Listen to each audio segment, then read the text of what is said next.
Hey guys, how are you doing? So on the previous tutorials, we UV unwrapped our ship. So we took this three-dimensional object and we flattened it out onto a 2D surface so that we can apply image textures and materials to this ship. And this is what we're going to be doing in the next 3 videos, including this one. The reason why I'm making 3 videos is because texturing something can become quite of a complicated process. In this first video, I'm just going to explain the basic settings of materials, and I'm going to download some materials off of the internet and use them to texture my ship. So if you're not interested in learning more about material creation and some more complicated and advanced techniques, this is good enough to get a cool looking ship or any 3D model that you decide to download off the internet. And it is a workflow that I frankly use more often when I'm creating something because it just makes my work go a lot faster. What I'm going to do is I'm going to recommend you these 3 websites here. I have texturebox.com, I have texturehaven.com, and I have cc0texture.com. Now obviously this isn't sponsored, I didn't even need to say that, but these are places I can come over and download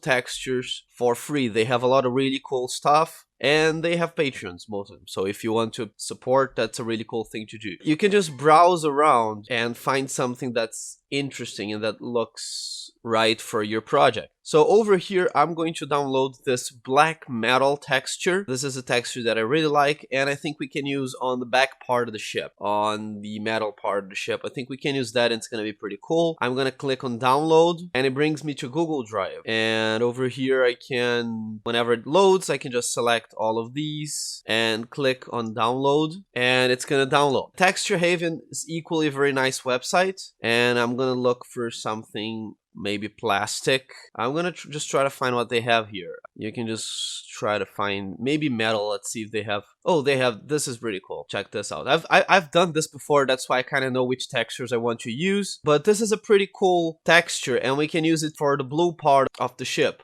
I know it's green, but we can change that very quickly. I'm gonna click on all maps, and I am going to choose a 4K PNG. If 4K gets too heavy, use 2K. That's not a big problem. I would recommend using PNGs over JPEGs. Over here, I'm just gonna look for plastic, and let me see what I got. I'll use this one, Plastic 010. This is pretty cool, and it's gonna give kind of a Star Wars feel to it. I like the way that goes. I have 4K PNG as well. This is my preferred resolution and preferred file format. If you want to use something different, that's totally fine. But we're going to use these textures. I'm just gonna save them up later. But now we're gonna hop into Blender. While these textures are loading, I have this scene here. I just deleted everything and I have only a sphere. And I'm gonna come over to the shading workspace. So here's my sphere, and I'm just gonna click create new material right over here on the shader editor. The way the Blender normally works, and this is the most modern workflow within Blender, is you have this principled BSDF node, and what this does, it basically gives you every single information of the material that you need to control. If you're doing a texturing project, of course, in this viewport shading called material preview, you can come over here and you can change the HDRI that's being used to light your scene, so you can, kind of see your material in different light conditions. I kind of like this one because it's more neutral, and that's what I'm going to use. If you use, for example, this one, the white sphere looks kind of yellowish, and that can kind of throw me off a bit, or this one.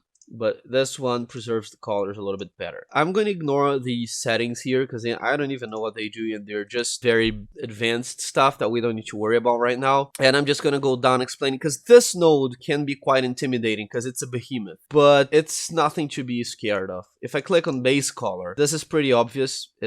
I can just come over here to my color picker and choose the color of my material. Okay, so now I have this green looking stuff. Cool, so subsurface.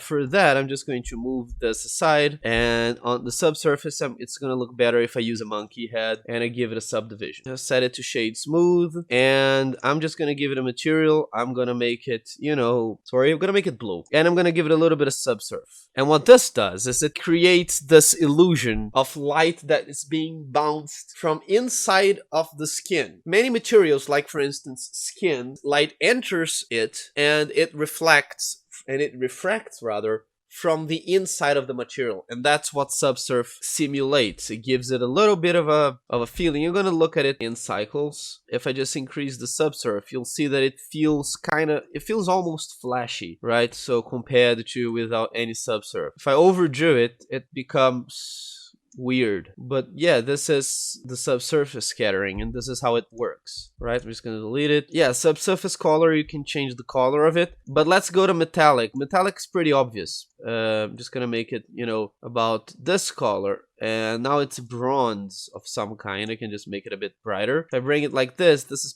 might be gold now. Specular, usually you leave specular at 0.5 and because there are other ways to change that. But basically, specular is going to concentrate on how strong your reflections are. So if you look over here, you have a hot spot, so to say. Specular makes it more intense or less intense, okay? You usually leave it as it is. Specular tint is going to change the hue of the hot spots a little bit, as you can see here. The specular area of anything is always the color of the light that's being reflected, except if it's a metal, then the physics is different. So if I do this, it kind of looks more metallic. I wouldn't mess with any of these. You'll notice that here's my specular. If I change it to metallic, now the color's changed. So I wouldn't mess with that. I would mess with roughness.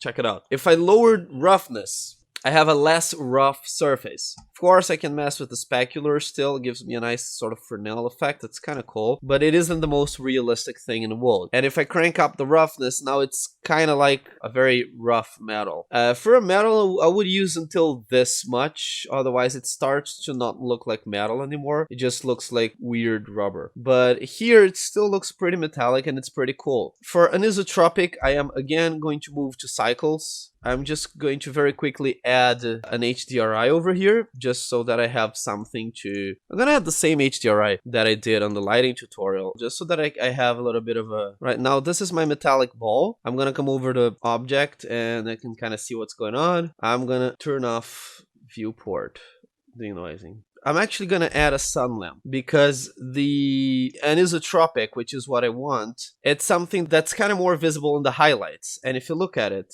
anisotropic will distort your highlights. And of course, anisotropic rotation, I'll do this. It kind of makes it look like brushed metal, which is pretty cool. This doesn't work on Eevee. That's why I came to... Because Material Preview uses Eevee. That's why I came to rendered. See, it doesn't... Here, it doesn't do anything. But on rendered view, it affects and gives a pretty cool result. All right, let's go back to Eevee because it's faster and more friendly to work with. Zero this out, zero this out. I'm going to lower this and increase the roughness, and I'm gonna give it another color because I don't like this color that much. The sheen, it gives kind of like this shine to the material, and you can tint it as well.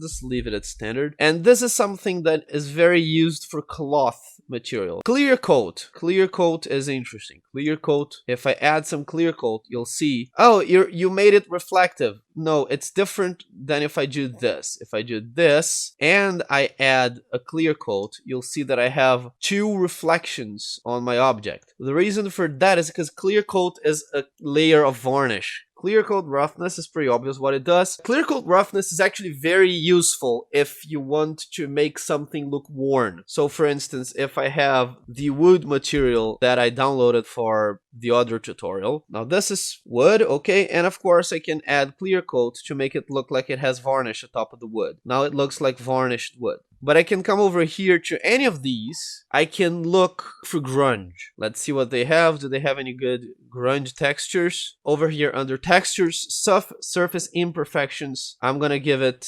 This is pretty cool. Surface imperfections, maybe scratches. They don't have that, but they do have fingerprints. But then I can load up right over here this dirt texture. I'm gonna basically connect it to the mapping like any other texture. I'm gonna connect it over here to my mapping so that it works. I don't even need to connect it to the mapping. And I'm gonna set it as non-color because it isn't color. Don't worry about that. But I can put it in the clear coat roughness. And as you can see, you have bits and pieces of varnish now that look kind of ruined. I can maybe invert it Now that's the stuff. See, it's pretty cool. You have kind of a ruined varnish effect going on over here. This is how I would use the clear coat roughness in a practical example. I'm just going to delete all of this. This is just as an example. Get back to what it was. IOR, again, coming back to cycles to explain what IOR is. Oh, because this isn't set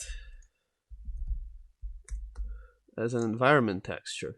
And now it works properly, yay! So anyway, coming back, sorry about that. Sometimes you make dumb mistakes. I'm gonna set it to pure white over here, just because this works better with pure white. I am going to jump a bit, and I'm gonna come over to transmission. And what transmission is gonna do is basically change this into a glass ball. If I lower the roughness enough, you'll see that this is basically a glass ball. An interesting thing about this is, if you want to make something like, for instance, the headlights on a car, I would click over here and add a Solidify Modifier, because what the Solidify Modifier is going to do is going to give it some thickness. Because looking at it this way, and we're going to have that problem with the ship, looking at it this way, this is actually the whole depth through is glass, so it's glass from here all the way to here. If I want to make something that's hollow inside, I would actually add a Solidify Modifier, which gives it some thickness. And you can see, if I increase the thickness, you can kind of see it here. It drastically changes the way that this works. And what the IOR does, it changes the way that light refracts. So if I increase, it becomes more extreme, and it's usually higher than 1, because 1 means basically no refraction. So this is physically not realistic, but anything above 1 is considered to be usually within the norm. You can come over to the internet and look at IOR list. And if you're trying to make something that's incredibly photorealistic, the IOR is really going to have... I have this forum here by the CG Society, and they have... If you're trying to make helium, you should have an IOR like this, lead is this, plastic is this, but Blender keeps it at 1.450, and that's good enough. That works for most practical applications. Transmission roughness is interesting. It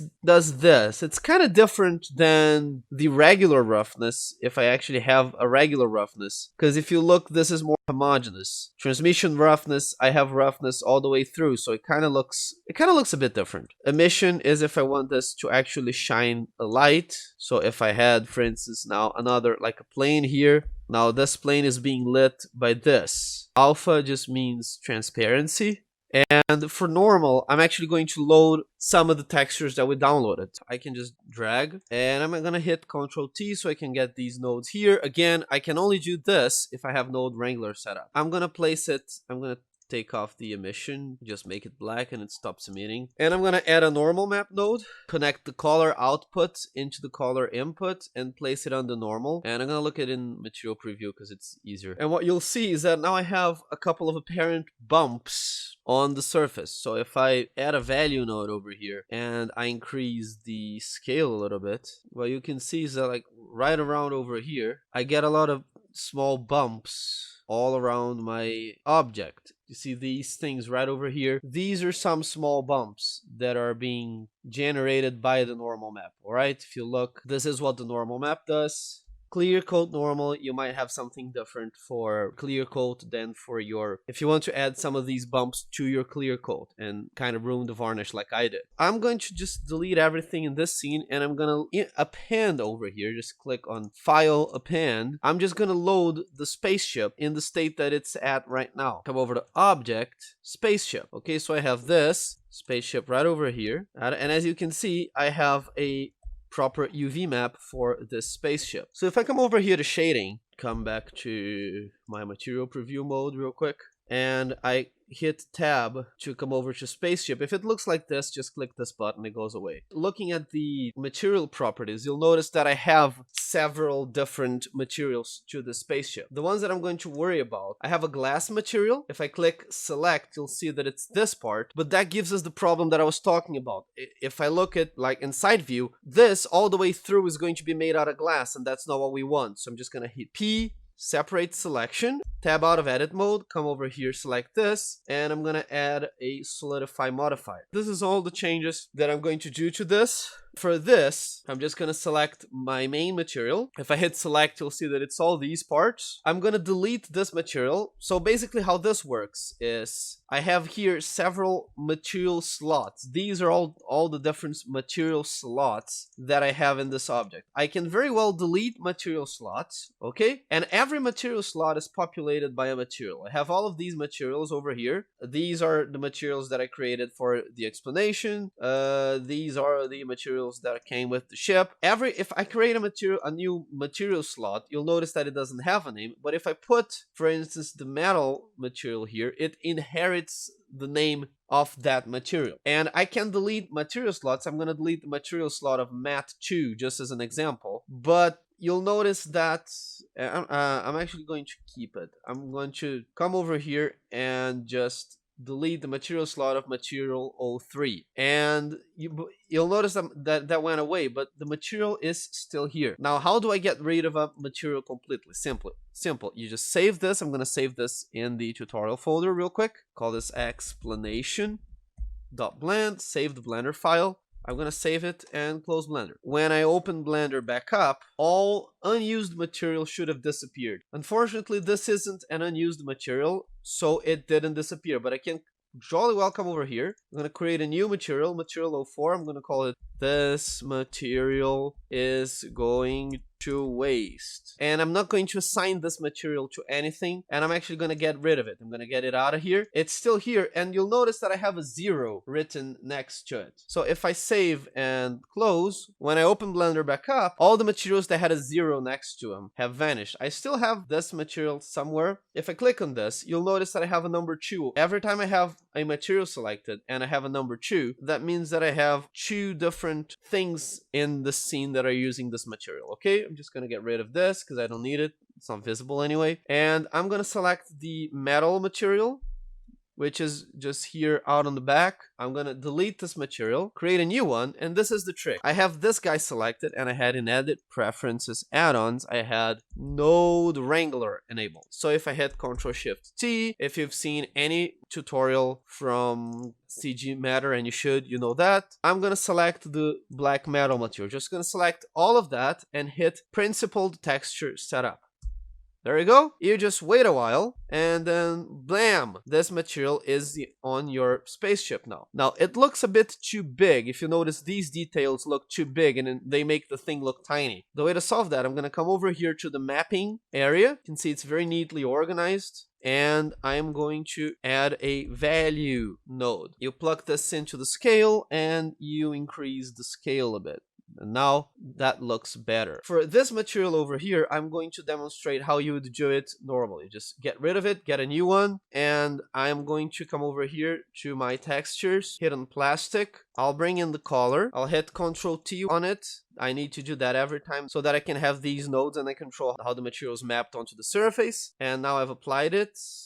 I've applied the color. I'm going to bring in the normal. I'm not going to bother with displacement. Displacement is fine, I guess, but I'm not going to bother with it. Place it into the vector, set it as non-color. This is very important because this isn't a color information, so it should be set as non-color. And I'm going to pass it through a normal map node. This is the traditional way to do it, and that's why it's much easier to do it using the Node Wrangler shortcut. And now I have some bumps, as you can see. Let's bring it down, and I'll bring in the roughness. Again, also non-color, just bring this in, plug it into the roughness, and I have my material applied. It's too big again, so I'm just going to add a value node to my material, plug it into the scale, change it around until it looks good. Right about here, I guess, if I look real close, I can see some dents, but it's not overpowering. Okay, but this is how you traditionally do it, and this is why it's much better to do it the shortcutty way. Just get the green metal, principal node setup, and you're basically good to go. Now this is going to need some adjustment because if you look here, I'm just gonna, first of all, I have the displacement here. I'm gonna get rid of that because I already have the normal doing that. And this normal, as you can see, is way too strong. I'm just gonna lower it. And also going to lower the distance a bit. Okay, now this is more like it. I actually like the size of it as is, like right over here. Maybe just make this, just add add a value node over here and maybe just make it, set it to 1, maybe just make it a little bit smaller, not too much. I'm just trying to get these big details to look smallish. Now that's pretty good. You see you have maps for everything, but this is green, Pedro. I want it to be blue. Okay, no problem. You just come over here. This is my base color. You just come over here to my base color and I'll add a hue saturation node. So now if I mess with the hue a little bit, I can actually get it to be blue. Maybe increase the size a little bit more. Like this, you start to see the tiling. You start to see the repetition, and that's no good. You want to lower it to right before you actually start to see the repetition, and that's, you know, about here, I'd say. And the emission material, it's just an emissive material. I'm just gonna leave it as it is. And this is how I would, just gonna really quickly put in the camera over here and sort of frame my spaceship a bit. This how I would realistically add materials to this ship. I'm gonna render it really quickly just for you to see how it looks like. And I mean, I would say that doesn't look too bad, does it? That's actually pretty good. You have a spaceship with a pretty cool material added in no time. Added in no time, I mean, it actually took some time because I had a lot of explaining to do, but alright, so this is it for this beginner introductory material tutorial. On the next 2 tutorials, I'm actually going to texture the whole ship by myself by using a couple of procedural textures and a couple of techniques that I have learned throughout, you know, using Blender. And that's the ship that I'm gonna go with. But this is perfectly okay if you just want to get a cool scene going. Just get a ready-made material, apply it. This is fine, and honestly, I do that a lot. Alright, see you guys on the next tutorial.